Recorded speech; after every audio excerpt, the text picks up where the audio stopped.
Here's how to defeat any Kwikset knob with just a flathead screwdriver and a hammer.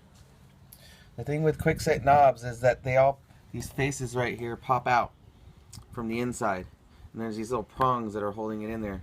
So all we got to do is just get our flathead into this seam here and just get behind it and pop it out. So let's give it a try. Just got to find just anywhere with an edge.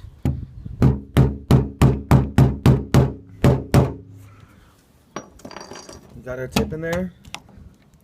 So you just kind of work it out. You can see got a little edge in there. Go all around it, and there you go. And then once inside, there's a little thing in there, there's a little groove in it.